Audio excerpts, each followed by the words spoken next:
Gracias, Yulisa. Gracias a los amables compañeros aquí presentes, los amables oyentes de la Z101, el gobierno de la tarde.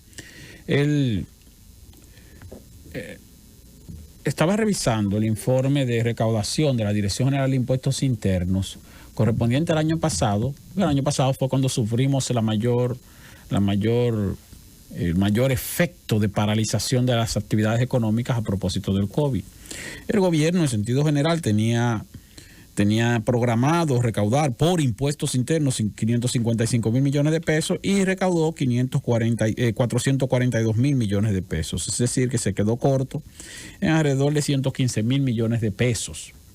Pero también se quedó corto en cuanto a las recaudaciones del año anterior, del año 2019, cuando se recaudaron 483 mil millones y como se recaudó ahora en 2020, 442 mil millones, bueno, 40 mil millones de pesos menos.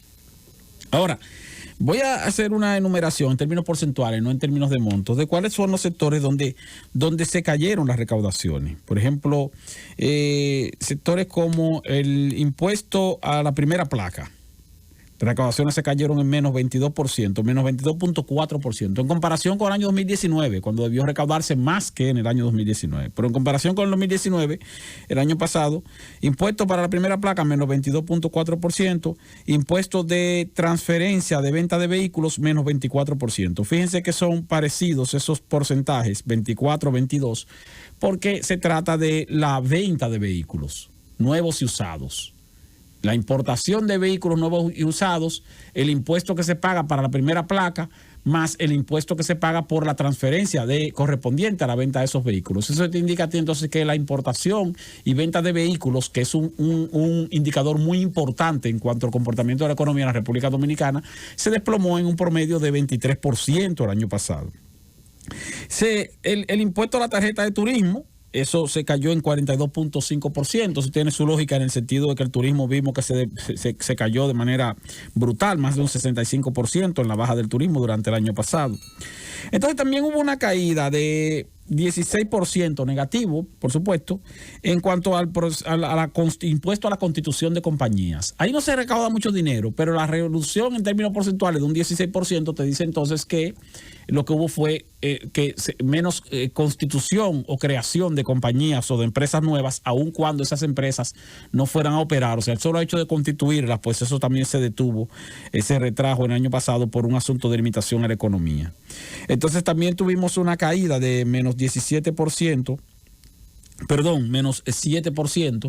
en las recaudaciones por el ITEVIS, que también es un buen indicador porque el ITEVIS pesa como un impuesto fijo sobre bienes y servicios que son de consumo masivo en la República Dominicana. Si se cae la recaudación del ITEVIS, quiere decir que hubo menores ventas de esos bienes y servicios. Entonces, las ventas se cayeron de bienes y servicios gravados en alrededor de un 7% el año pasado.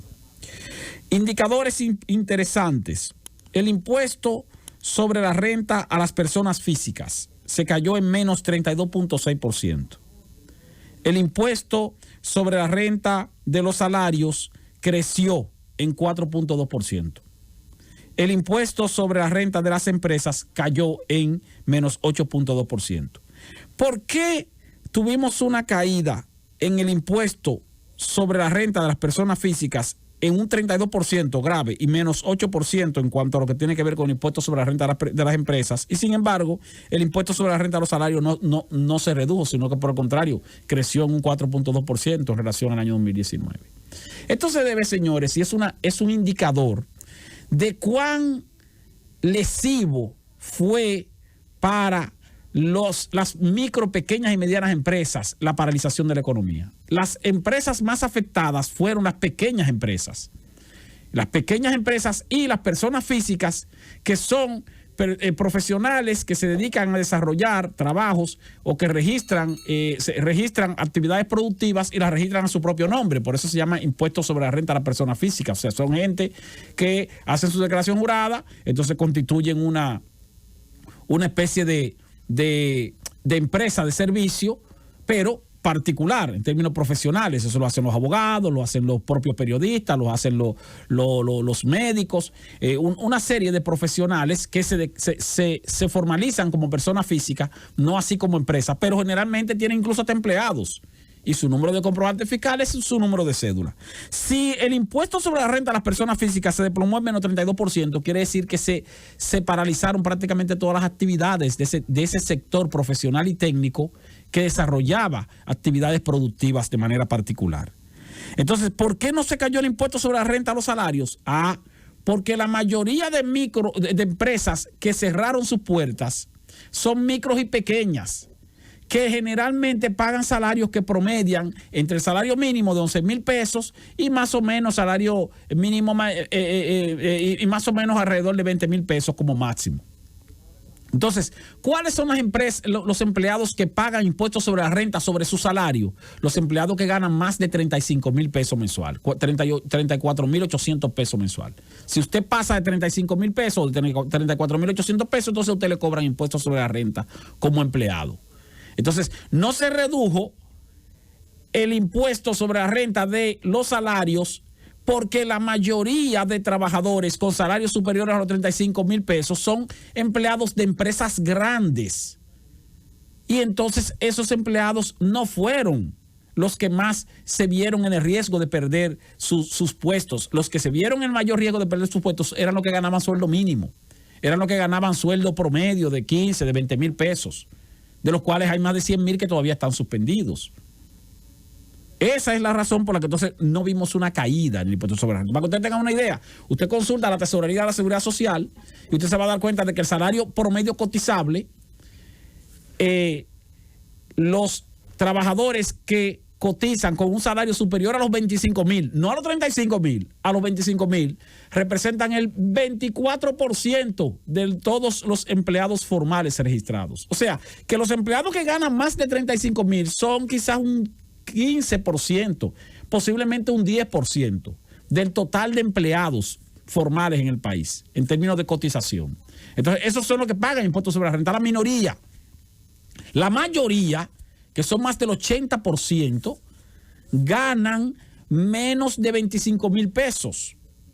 Y entonces, como ganan menos de 25,000 pesos, si se ven desempleados o se mantienen en sus empleos, no se refleja en el impuesto sobre la renta porque están exentos del impuesto sobre la renta. Porque el impuesto sobre la renta a los salarios pesa sobre los que ganan más de 35,000 pesos. Entonces, por eso no vimos esa caída en ese aspecto. Sin embargo, fíjense cómo el impuesto sobre la renta de las personas físicas sí se desplomó en 32,6%.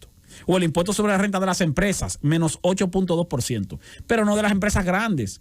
No fueron los supermercados que dejaron de pagar impuestos sobre la renta, que siguieron operando. O el sector financiero, que como dije ayer, sus niveles de ganancias se redujeron apenas un 8% el año pasado.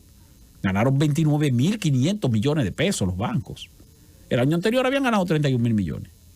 O las empresas del sector salud, o las empresas de logística, de transporte, productoras de alimentos, que se mantuvieron operando porque como quiera que sea en medio de la pandemia, la gente tiene que comer, la gente tiene que alimentarse, la gente tiene que atenderse en términos de salud.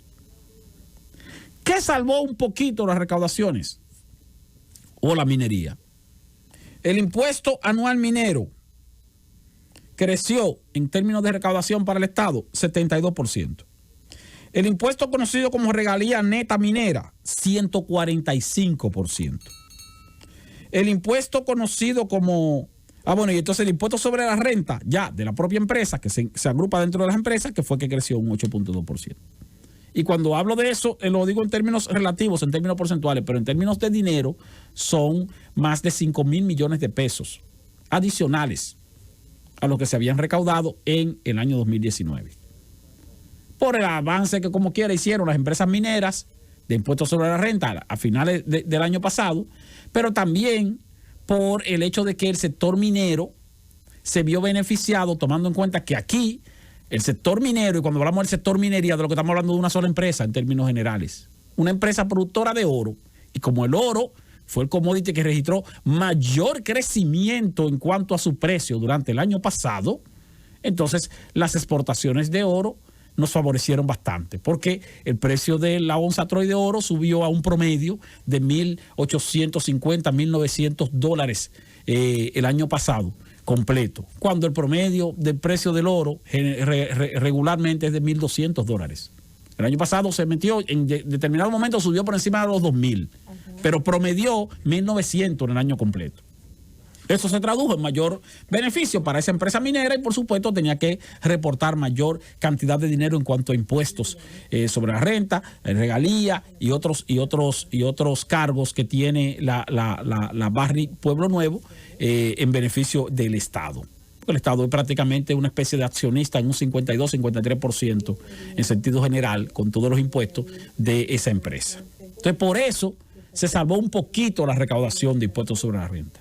De impuestos internos. Pero lo que quería dejar sentado es, fíjese cómo el mayor efecto en cuanto a la caída de las recaudaciones se nota en el sector de las micro y pequeñas empresas.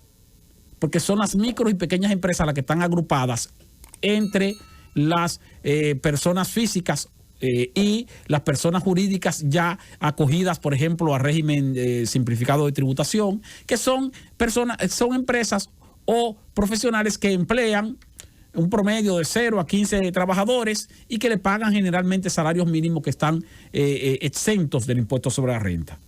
Y esos fueron los que más sufrieron. Por eso, al cierre del año pasado, la Tesorería de Seguridad Social registra que durante el año completo cerraron sus operaciones en determinado momento más de 11,000 unidades empresariales. Pero el promedio anual, al final, al cierre del año, nos dio el cierre de 1,185 empresas. La mayoría micro y pequeñas.